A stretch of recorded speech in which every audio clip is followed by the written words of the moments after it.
అందరికీ నమస్కారం. ఈ క్షణం ఇది నా సక్సెస్ మీట్లా అనిపిస్తుంది. అలాంటి ఓవర్వెల్మింగ్గా నేను ఒక ఆనందం పొందుతున్నాను. ఎందుకో తెలీదు, ఇక్కడ కావలసిన ఉన్న వాళ్ళందరూ కూడా నాకు ఎంతో కొంత ఎప్పటి నుంచో పరిచయం ఉన్నవాళ్ళు, ఎంతో ఆప్యాయత పంచుకున్నవాళ్ళు. సో వాళ్ళ ముఖంలో ఆనందం చూస్తుంటే కనుక ఇది నా ఆనందంలో అనిపిస్తుంది. ఈ సక్సెస్ మీట్ నా సక్సెస్ మీట్లా అనిపిస్తుంది.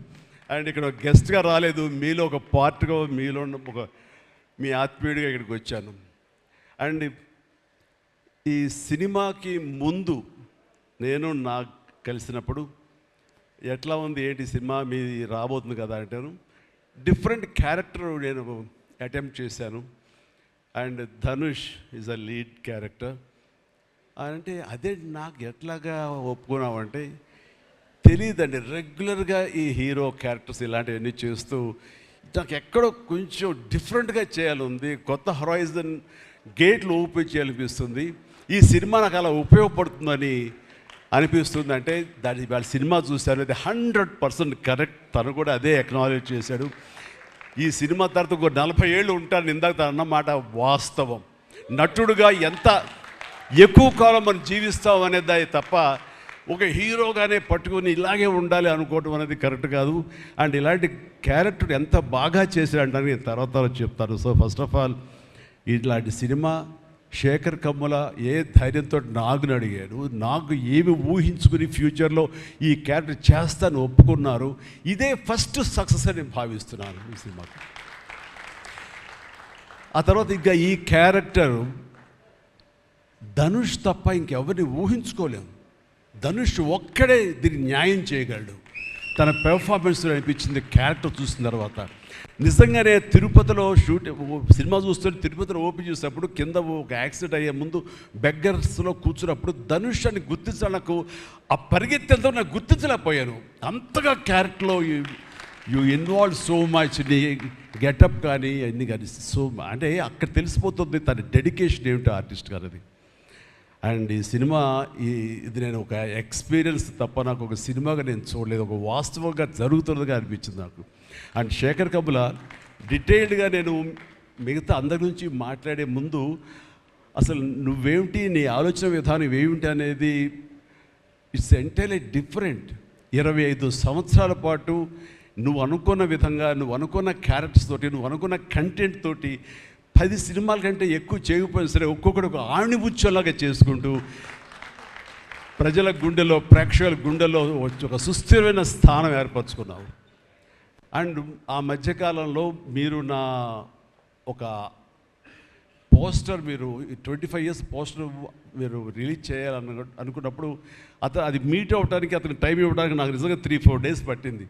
అంత పంతం అంత పట్టింపు ఏంటి నేనంటే, సార్ మీకు గుర్తుందో లేదో, మీ 88లో మీ సినిమా స్టేట్ రౌడీ షూటింగ్ ఈ రోడ్ల మీద జరుగుతున్నప్పుడు నేను ఫస్ట్ టైం మిమ్మల్ని చూశాను. నేను ప్రేమించే మనిషి నా ఎదురుగా ఉన్నాడు, కలిస్తే బాగుండు అనుకుంటే పోలీసులు ఎవరు రాని పరిస్థితి. కానీ మీరు ఎందుకు నన్ను చూసి ఇటు రాని పిలిచారు, నన్ను ఒక్కడనే పిలిచారు, నేనే మీ దగ్గరికి వచ్చాను.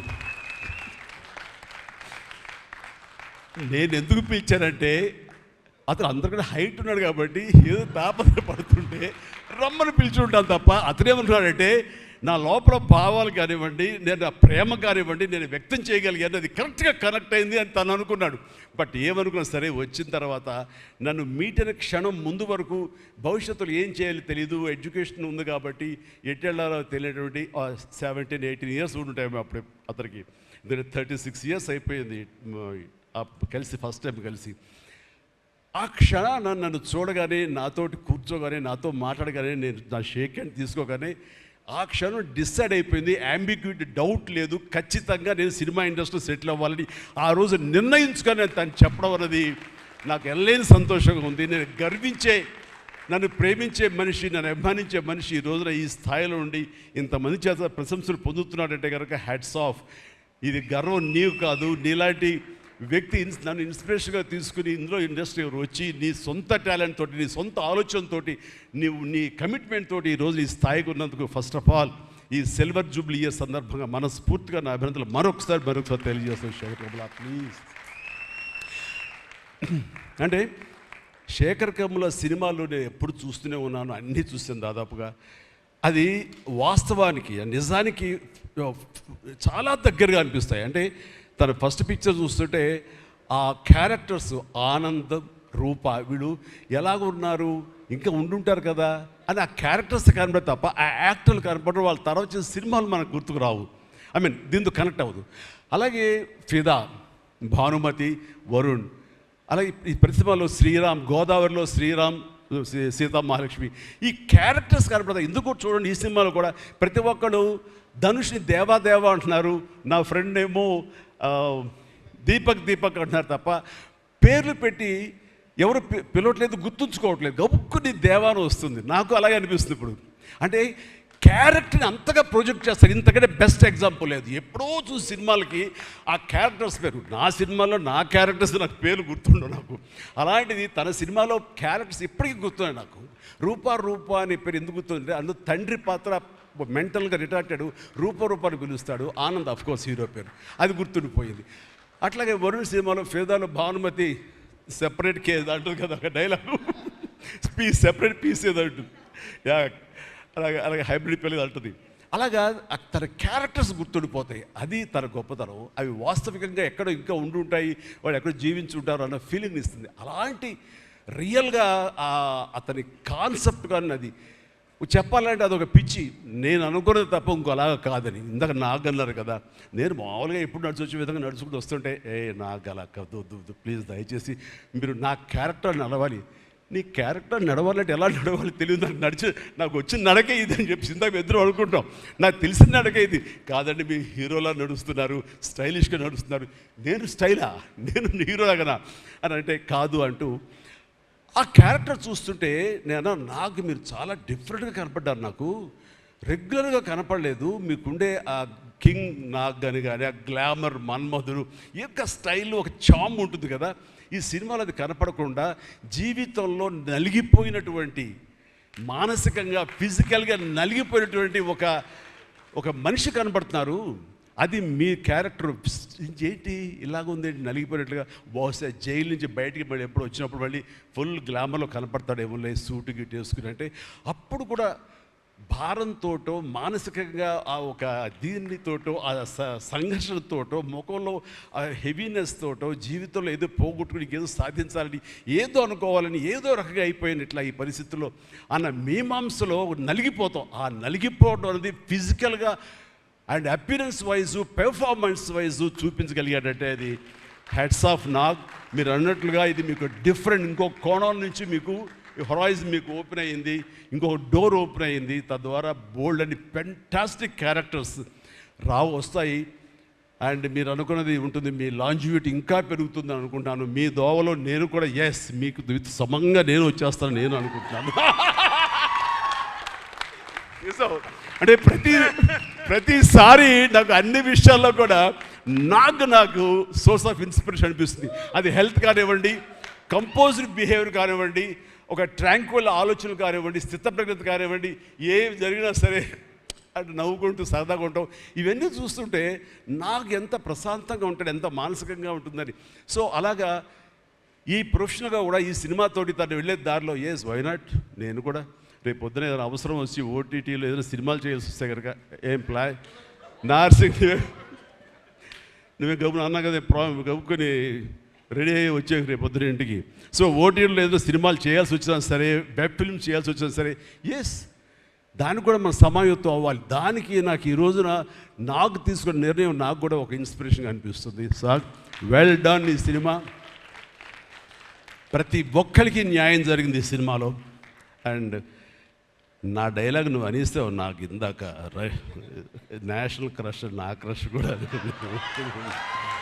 అందుకని నేను ఆ మాట అనను కానీ అనుకుంటాను అంతే, పైగా మాత్రం నేను అనను. సరే అమ్మా, ఫెంటాస్టిక్ అమ్మా నువ్వు. అండ్ ఇప్పుడుగా తన ఫస్ట్ సినిమా హీరోయిన్గా వచ్చినప్పుడు ఆ సినిమాకి ఇలాగే నేను గెస్ట్గా వచ్చాను. ఆ రోజు నుంచి తన్ని అబ్జర్వ్ చేస్తుంటే నటనా పరంగా కానివ్వండి, తన ఇమేజ్ పరంగా కానివ్వండి, day by day film after film ఎక్కడికో వెళ్ళిపోయింది. ఇది నేషనల్ క్రష్ కాదు, ఇంటర్నేషనల్ క్రష్ అయిపోయింది అమ్మాయి. అండ్ గాడ్ బ్లెస్ యూ అమ్మా, నువ్వు ఎంత బాగా పెర్ఫామ్ చేస్తావంటే నేను చూస్తుంటే నీ కళ్ళు తప్ప ఇంకేమైనా అట్రాక్ట్ చేసుకోవు, కళ్ళు ఒకలా చూస్తుంటావు నేను. అండ్ ఆ కళ్ళతో ఏం పలికిస్తుంది ఎక్స్ప్రెషన్ అంటే ఇంకా అంత ఇంత కాదు. అండ్ ఈ సినిమాలో ఎంత నిడివి ఉంది, ఎంత లెంగ్త్ ఉంది క్యారెక్టర్ అనే దానికంటే ఎంత ఇంటెన్సిటీ ఉంది అంటే అందులో మాత్రం చూపించగలిగింది ప్రతిదీ. ముఖ్యంగా బిడ్డను హోల్డ్ చేసినప్పుడు అక్కడ ఒక కన్నతల్లిలాగా, ఒక అమాయకంగా ఒక ప్రియుణ్ణి మోసపోయినప్పుడు వాడి వల్ల ఎక్కేసినప్పుడు నాకు చూడాలి అందులో సౌందర్య వచ్చేసి అప్పారావు వస్తాడు ఇంకా అటు కోసం వెయిట్ చేస్తానంటే పిచ్చమొహం అన్నట్టు ఫీలింగ్ వచ్చింది. అంత అమాయకురాలాగా ఉంది. అది మళ్ళీ ఇందులో కనిపించింది నాకు, ఆ సౌందర్య కనిపించింది ఆ క్యారెక్టర్ చేయటంలో. You done fantastic job. ఆ తర్వాత సీరియస్నెస్గా పెంచుకుంటూ, ఆ తర్వాత దేవాకి సపోర్ట్గా ఉంటూ అండ్ దేవాన్ని ఓన్ చేసుకునే విధంలో మాత్రం నీ ట్రాన్స్ఫర్మేషన్ కానీ నీ characterization well designed and well performed. Fantastic అమ్మా, ఫెంటాస్టిక్.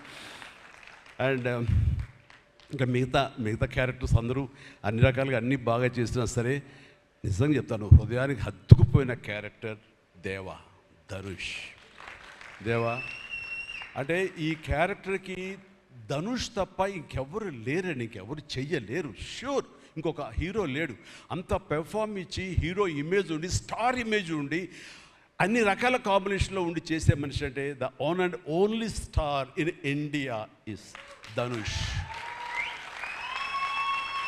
ధనుష్ని మైండ్లో పెట్టుకుని ఈ క్యారెక్టర్ డిజైన్ చేసావా శేఖర్? లేదు, నీ క్యారెక్టర్కి అతను అనుకోకుండా సరిపోయాడా అని అంటే నాకు లేదు. నువ్వు ధనుష్ని దృష్టిలో పెట్టుకుని ఈ క్యారెక్టర్ డిజైన్ చేసేవేమో అనుకో అనిపిస్తుంది నాకు. ఎందుకంటే ఈయన సపోజ్ నేను చేయలేని శేఖర్, ఐ వెరీ సారీ, நான் ரொம்ப பிஸியாக இருக்கேன், நான் பண்ண முடியாது అని சொன்னா என்ன பண்ணுவேని? ఎవరున్నారు చేయడానికి? నన్ను అడిగితే నా వల్ల కాదు, నాకు వద్దని బాబు ఈ కష్టాలు ఇవి నాకు ఇలా ఎవరు లేరు. అంత న్యాచురల్గా ఆ క్యారెక్టర్లో ఇమిడిపోయి ఆ క్యారెక్టర్ని అంత బాగా చూపించడం అనేది ధనుష్ తప్ప ఇంకెవరు లేరు. ధనుష్ నీకు బెస్ట్ యాక్టర్ అని చాలా మామూలు అయిపోయింది. మాకు ఎప్పుడైనా వస్తే వావ్ నాకు వచ్చిందో నేషనల్ బెస్ట్ యాక్టర్ అనుకోవాలి తప్ప నేను. బట్ నీకు ఇది మామూలు అయిపోయింది. మళ్ళీ ముందస్తుగా నీకు అడ్వాన్స్గా చెప్పేస్తున్నాను, నీకు కంగ్రాట్స్. నీకు బెస్ట్ యాక్టర్ అనేది ఖచ్చితంగా రావాలి. లేకపోతే అందుకే నేషనల్ అవార్డ్స్కి అనేదానికి మళ్ళీ అర్థం లేదు. బట్ అది నీకు ఇది మామూలే, కానీ నీకు ఈ సినిమాకి వస్తే కనుక ఇందులో ప్రతి ఒక్కరికి ఇది గర్వకారణం. అది definite you will win. Fantastic. ఇక ప్రొడ్యూసర్స్గా మన సునీల్ ఉన్నాడు. సునీల్, భారత్ వీళ్ళిద్దరికంటే కూడా వాళ్ళ నాన్నగారు నాకు అత్యంతమైనటువంటి గౌరవనీయులు. అంత పెద్ద మనిషి ఆయన, అంత నిక్కార్సైన మనిషి. ఈ సినిమా బిజినెస్లో అంత ఆనెస్ట్తో ఉండే మనుషులు ఎవ్వరు లేరు నాకు తెలిసి. నాగార్జున ఎవరి కాళ్ళకి దండం పెట్టడు, ఒక్క మీ నాన్నగారికి తప్ప. ఆయన నాకు అంతే ఇష్టం, నేను ఆయనకి అలాగే ప్రణామం చేస్తాను.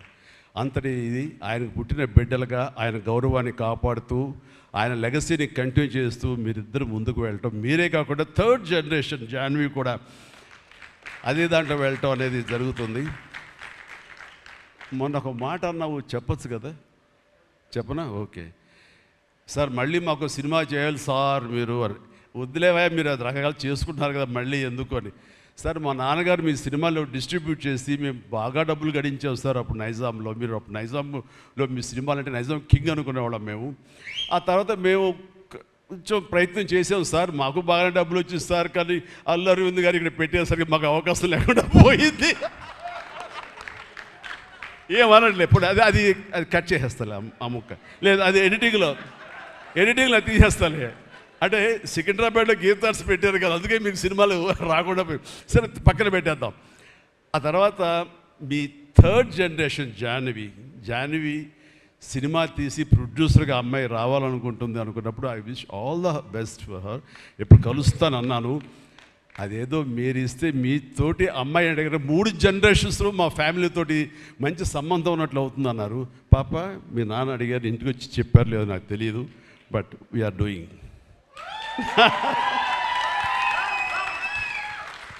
ధనుష్ చేసిన ఛాలెంజింగ్ లాంటి క్యారెక్టర్స్ వద్దమ్మా. ఫన్ ఓరియంటెడ్, మాస్ ఓరియంటెడ్, మనది సరదాగా గ్లామర్ ఇంతే. Okay, right. సో ఈ రకంగా 3వ జనరేషన్ కూడా ఎస్ ప్లీజ్ ఈ లెగసీ ఇలాగే కంటిన్యూ అవుతుండాలి, మీ ఫ్యామిలీ బాగుండాలి నాన్నగారు ఆశీస్సులతోటి.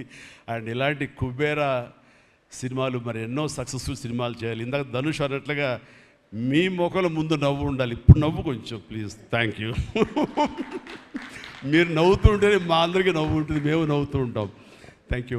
అండ్ మిగతా టెక్నీషియన్స్ పరంగా చూస్తే కనుక నికేత్ కెమెరామెన్, డిఓపి నేను ఎప్పుడు చూడలేదు.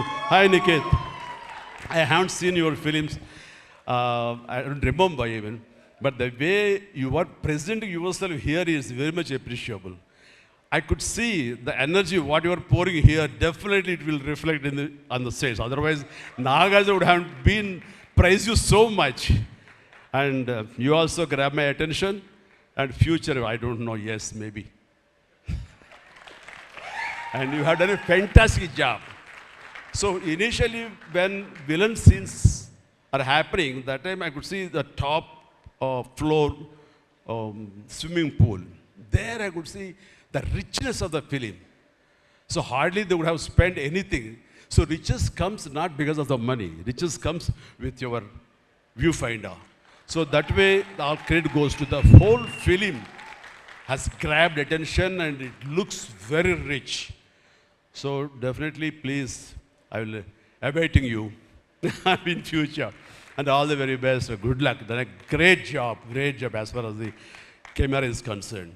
And then మా యోగేశ్వరుడు మా పెద్ద అనుకోండి పాపం లేని వయసు వద్దు సార్ కూర్చోండి సార్ మీరు please sit down take your seat కూర్చో సార్ మీరు లెగదు సార్ మమ్మల్ని ఇబ్బందిగా ఉంటుంది ఇద్దరం చాలా నువ్వు అనుకుని మాట్లాడే పరిచయం మాకు శుభలేఖ సినిమా నుంచి 1980 నుంచి వీఆర్ వర్కింగ్ టుగెదర్ ఈ మధ్యకాలం వరకు కూడా ఎప్పుడైనా సెట్కి వస్తాడు రాగానే సినిమా అడుగుతాడేమో నెక్స్ట్ సినిమా ఏం చేద్దాం అడుగుతాడంటే బాబాయ్ ఈసారి మీ ఇంటి నుంచి నాకు ఆవకాయ పచ్చడి రాలా అంటాడు mango pickle as for mango pickle from my house so ఈసారి పంపించాను బాబు వస్తుంది శుభం ఫెంటాస్టిక్ నువ్వు ఈ వయసులో కూడా ఇంత బాగా పనిచేస్తున్నావు ఇంత కష్టపడుతున్నావు అంటే కనుక అవసరమా అనిపిస్తుంది రిటైర్ అవ్వచ్చు కదా హ్యాపీగా రెస్ట్ తీసుకోవచ్చు కదా అని కానీ మన సోల్స్ అవే రిటైర్మెంట్ అది తీసుకోలేము కష్టపడి పనిచేయటంలోనే మనకు ఆనందం ఉంటుంది కష్టపడి పనిచేయటంలోనే ఈ ఇష్టమైన పురుషుల్లో మనం ఉంటాం మన లాంజివిటీ ఉండాలి అంటే మనం ఇందులోనే ఉండాలి ఖచ్చితంగా అండ్ భగవంతుడు ఇంకా సంపూర్ణ ఆయురారోగ్యాలు ఇవ్వాలి నాన్నగారు ఆయన పనితో నాకు గుర్తుంది ఆయన దగ్గర కూడా పనిచేశాను నేను అలాగే ఇప్పుడు నీతో కూడా పని కొనసాగిస్తున్నాను అండ్ ఈ సినిమాలో నువ్వు పార్ట్ అవటం అనేది it is great wonderful Tarani please and ఇక్కడ చూస్తుంటే యంగ్స్టర్స్ ఎంత ఎంతూజియాస్టిక్గా ఉన్నారంటే వాళ్ళందరినీ పేరున నేను పిల్లలని కానీ యంగ్స్టర్స్ అంటే ఇండస్ట్రీ ఎంత ఫ్రెష్గా ఎంత యంగ్స్టర్స్ తోటి ఎనర్జీతో ఉంది అంటే అంత అయితే కాదు నాకు అనిపిస్తుంది అబ్బా మన ఇండస్ట్రీ ఏమైనా ముసలిదైపోయిందా అని అనిపిస్తుంది అప్పుడప్పుడు అద్దంలో మమ్మల్ని మేము చూసుకుంటూ కానీ ఈరోజు ఇక్కడ చూస్తుంటే కనుక ఇంతమంది యంగ్స్టర్స్ తోటి అండ్ చాలా బబ్లింగ్గా చాలా బాగుంది ఈ ఇండస్ట్రీ కొనసాగాలి ఎలాగే అంటే కనుక మీలాంటి యంగ్స్టర్స్ రావాలి ఇలాంటి యంగ్స్టర్స్ వల్లనే మేమంతా పుంజుకుంటాం నేను ఈ రోజున కొత్త డైరెక్టర్స్తో పనిచేస్తాను అనిల్ రావుపూడి కానీ బాబీ డైరెక్టర్ కానీ వశిష్ఠ్ కానీ ఇలాంటి యంగ్స్టర్స్ పనిచేస్తుంటే ఎక్కడ లేని ఎనర్జీ వాళ్ళ దగ్గర ఉంటుంది వాళ్ళ నుంచి కొత్తను ఉంది నేను వాళ్ళకి అనుగుణంగా నేను మారిపోతుంది తప్ప నాకు అనుగుణంగా వాళ్ళు ఉండాలి కోరుకోవట్లా నా సక్సెస్ అక్కడేమో అనుకుంటున్నాను నేను ఆ రకంగా old wine in a new bottle అన్నట్లుగా ఈ సమయంలో వైన్ గుర్తుకొచ్చింది సారీ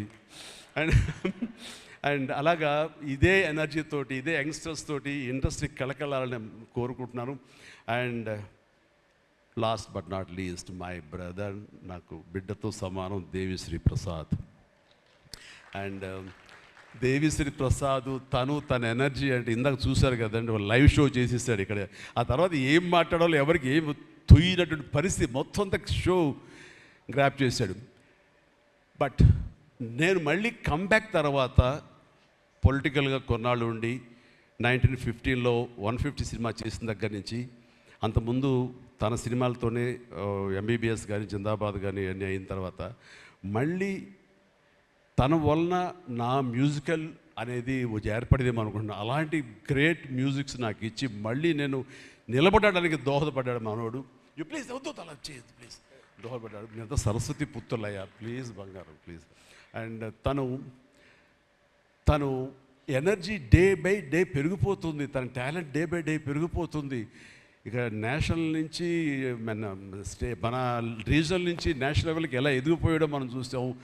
ఆ హోల్ ఇండియా తన గురించి ఎలాగా కీర్తిస్తుంది అనేది మనం ఈ పుష్ప 1 and 2 చూస్తున్నాము. ఇప్పుడు ఈ సినిమా కుబేర్లో కూడాను ఎక్కడ డ్యూయట్ సాంగ్స్ లేవు కదా అని అనిపిస్తుంది, కానీ ఒక్క సాంగ్ ధనుష్ పాడిన ఆ సాంగ్ ఎంతగానో ఆకట్టుకుందంటే అంతా ఇంత కాదు.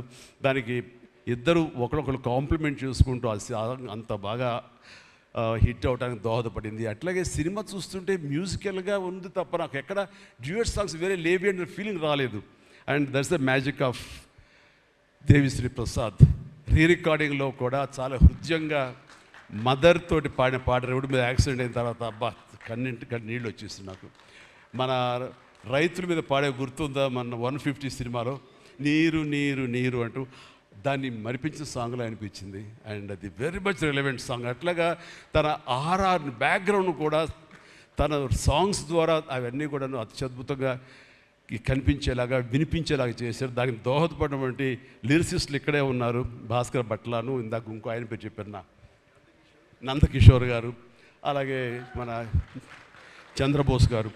అండ్ వీళ్ళందరూ కూడా నేను హృదయపూర్వక అభినందనలు తెలియజేస్తాను. అండ్ ఈ రోజున ఇక్కడ రావటం అన్నది నేను చాలా ఆనందం అనుభవిస్తాను ఇక్కడ మీ అందరితో పాటు.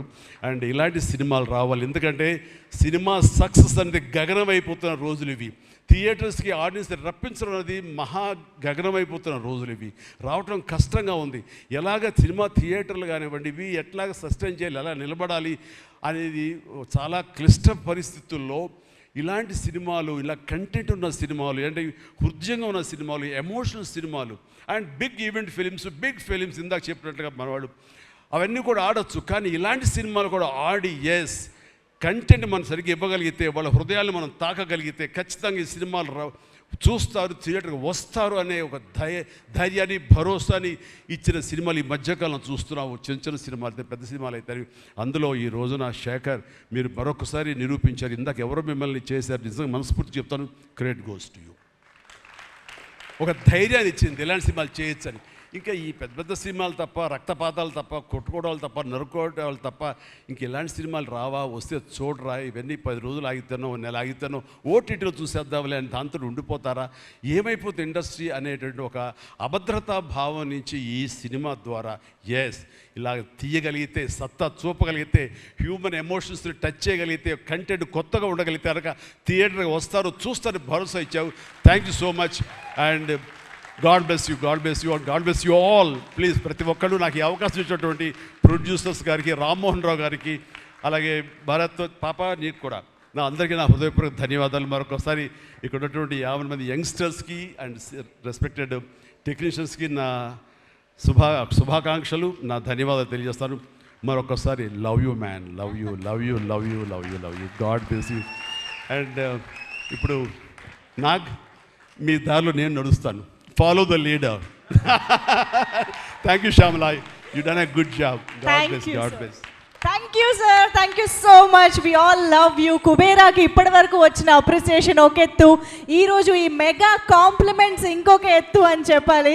Thank you so much sir. ఒక్కసారి వేదిక పైన ఉన్న వాళ్ళందరూ కలిసి one photo for the media sir, మీ 6 కలిసి.